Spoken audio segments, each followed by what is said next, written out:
De volta pela rádio e TV Novo Tempo, o Identidade Geral. Disseram para ele que simplesmente por ser evangélico ele não teria capacidade de fazer um mestrado e ir adiante nos seus estudos. Você confere agora uma conversa muito interessante que eu tive com o professor Afonso Cardoso, que é uma prova de como a leitura pode fazer verdadeiras transformações de vida. Professor Afonso, tudo bem?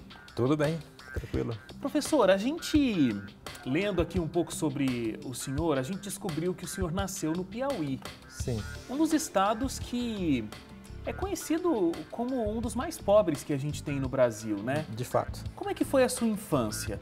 O senhor teve uma infância difícil, teve uma infância feliz? Como é que é a infância de uma criança no Piauí? Na verdade, uma infância, por mais triste que ela seja, no momento em que estamos vivendo, ela tem os seus aspectos de felicidade, né? Depois, quando a gente fica adulto, numa releitura, ao reviver o passado, pode ser que algumas emoções venham à tona, mas naquele momento ela é feliz. Meu pai era candidato a deputado na época que eu nasci, então, em termos de bens e de fartura, tínhamos sítio, era tudo tranquilo. Mas em 64, meu pai foi preso e os direitos políticos dele foram cassados, né? Quando o Brasil começava o regime de exceção. Ele chegara do Rio de Janeiro porque ele teve uma reunião com o Brizola, fundou o sindicato na minha cidade, e a polícia cercou a minha casa e o levou preso, né? Ele foi preso com 2 juízes. Um juiz reapareceu depois de, acho que depois de 20 anos, e um outro até hoje não apareceu. Meu pai ficou preso 24 horas.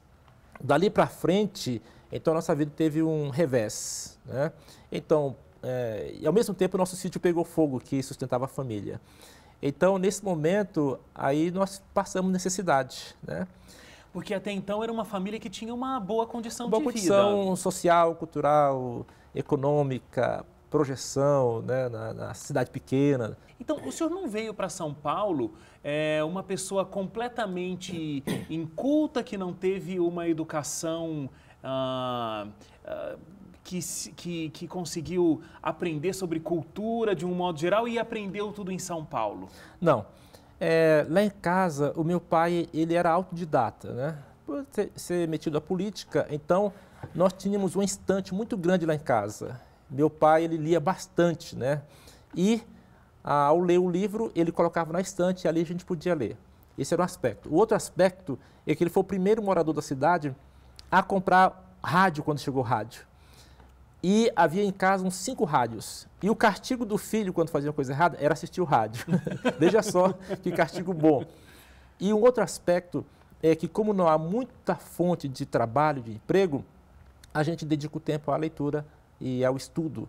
Então, a minha formação cultural, religiosa e etc., ela veio tudo esse momento lá Veio do livro. Do livro, né? E por que São Paulo e por que chegar no UNASP, que é no interior de São Paulo, Engenheiro Coelho? Há aquele mito que dizem que lá no Nordeste, quando o filho está crescendo, o pai bate na cabeça e fala, ó, você vai para São Paulo. São Paulo é a Canaã, é o oásis. São Paulo é a oportunidade. Então, de fato, o nordestino, ele pensa, naquela época especialmente, em vir para o sul, nem falar sudeste, vir para o sul. O sul é Rio de Janeiro até Rio Grande do Sul. Uhum. Por que São Paulo? Por causa disso, a oportunidade, o primeiro aspecto.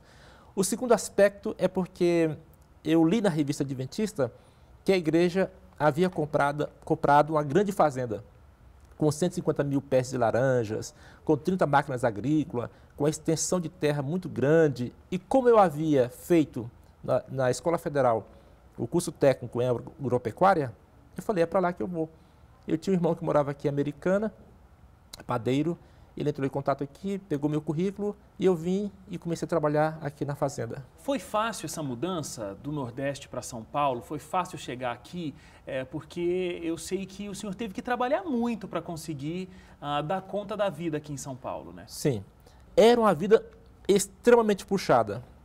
Trabalhava de 7 da manhã até 6 da tarde.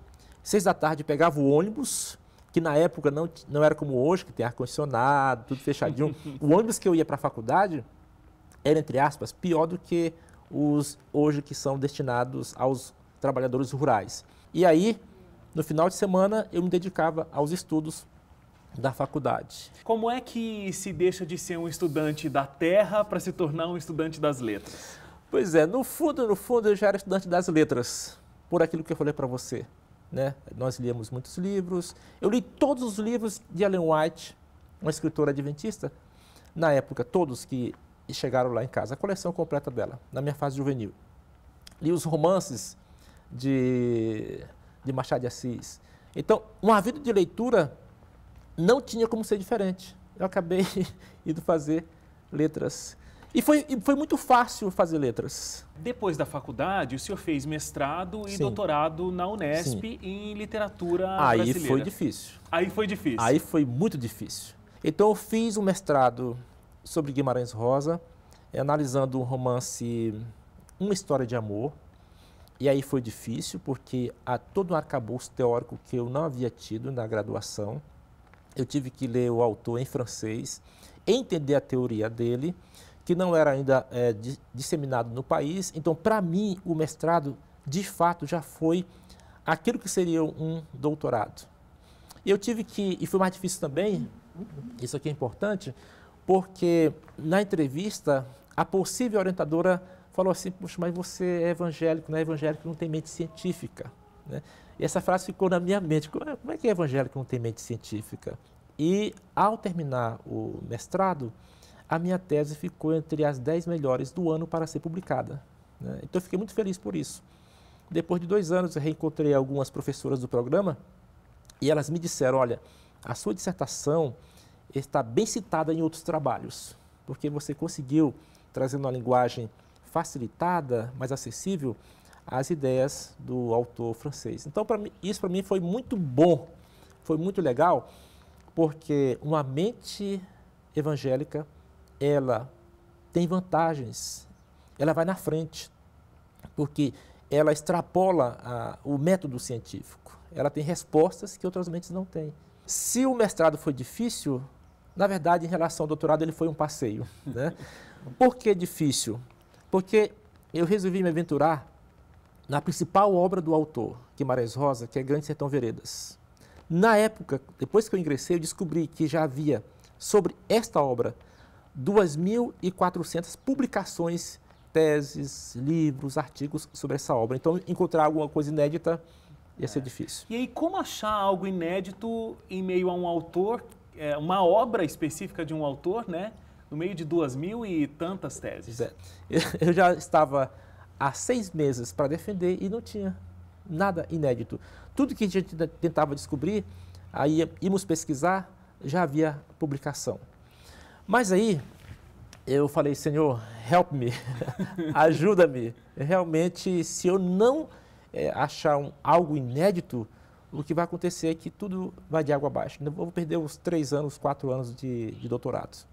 Então, eu fui ler o romance pela 6ª vez, grifando. 6ª vez.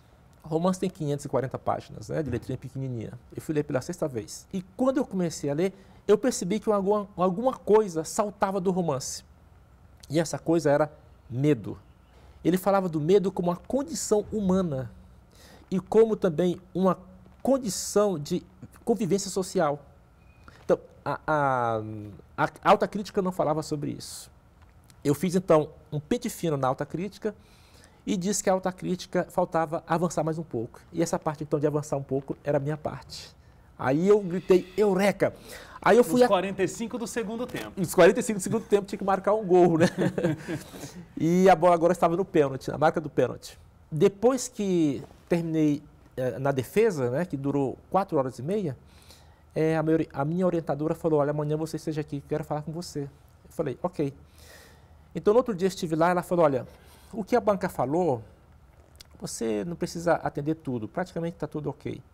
Segunda coisa, a sua tese ficou entre as melhores do ano para ser publicada.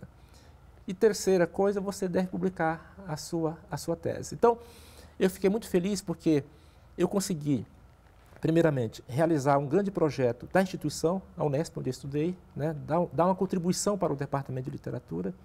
Em segundo lugar, porque o trabalho ele estava entre os melhores cientificamente falando. Então isso foi uma honra muito grande. Aquela mente cristã que quase não conseguiu entrar porque não teria método científico, conseguiu fazer 2 grandes trabalhos, né? Tanto no mestrado quanto no doutorado. O senhor está falando aqui, professor, sobre Guimarães Rosa e a profundidade que é essa literatura, de como a gente pode nos conhecer melhor através do homem retratado em Guimarães Rosa. E eu estou aqui pensando como a sociedade não tem lido, principalmente no Brasil, e como isso pode ser um grande prejuízo, eu acho que em vários ambientes da vida. Eu estou certo? É fundamental que o ser humano leia. A formação e o conhecimento passam pela leitura. Não tem como ser diferente, né? A leitura, ela tem o poder cognitivo, né, de formar uma mentalidade, formar um pensamento. Quando a pessoa pensa na ascensão social, penso que na escola, e a escola é um espaço também privilegiado para a leitura. Então, aquele velho ditado, todos os homens, todo ser humano nasce igual, a leitura faz a diferença. E não precisa ler demais, né? O outro ditado, muito acertadamente, diz que mais vale uma cabeça bem feita do que uma cabeça cheia, bem cheia. Então, está havendo leitura, assim como está havendo leitura na internet. Mas a diferença vai estar hoje naquele indivíduo que sabe escolher a leitura. Uma leitura consistente, uma leitura que forma pensamento, uma leitura que forma ideia, uma leitura que dá condições à mente a expandir o conhecimento. E se a sociedade lesse mais, o senhor acha que a gente estaria diferente? A forma como as pessoas... Você estava falando de como a leitura, por um processo cognitivo, consegue transformar a mente das pessoas. Perfeito. E quando a gente lê outras coisas, como no caso da novela, a cabeça tem outra forma de cognição. A sociedade estaria diferente, será, professor Afonso? Em termos de conhecimento, sim, né? E estaria uma sociedade mais crítica, né? Ler um livro de um teórico que pensou a sociedade, que analisou as razões das ações humanas, os interesses que existem por trás dos discursos, aí faz toda a diferença. Foi uma sociedade mais crítica, com melhores pensamentos, capaz de determinar o próprio destino e o destino da sociedade. Aí você tem razão, de fato seria diferente. O ser humano, via de regra, é uma minoria que é capaz de pensar o pensamento puro, mas a narrativa é capaz de burlar ou favorecer o pensamento puro. Tanto que Jesus, ele usou muitas parábolas, que são pequenas narrativas, pequenas ficções, exemplares, como se dizem na crítica, e através dessas narrativas levou o ser humano a uma supra-realidade, a conhecer aquilo que de outra forma não conheceria. Muito bom, professor Afonso, eu queria muito agradecer pelo seu tempo. É sempre muito bom conversar com quem conhece tanto de literatura, porque existe muito aprendizado realmente nos livros. E muito obrigado pelo seu tempo, por ter compartilhado um pouco da sua história acadêmica, de leitura, e acho que tudo isso contribui demais para a nossa vida. Se eu puder deixar uma dica para o seu telespectador, se a pessoa tem dificuldade de ler um teórico de peso, leia uma narrativa de peso. Uma narrativa que realmente orienta conceitos, orienta valores, orienta sobre o ser humano, e a pessoa também terá um cabedal de conhecimento muito grande a partir dessas leituras. E de repente um bom início pode ser uma parábola. Um bom início pode ser uma parábola, porque ela fala da vida, né? Legal, professor Afonso, muito obrigado. Bom prazer e tudo de bom.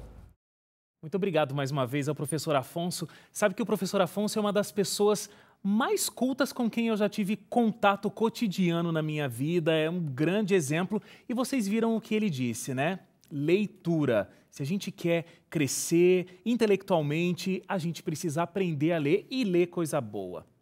Mas a seguir, logo depois do intervalo, a cantora Laura Morena fala sobre os seus ministérios e bastidores do seu novo DVD. Não sai daí que o Identidade Geral volta já.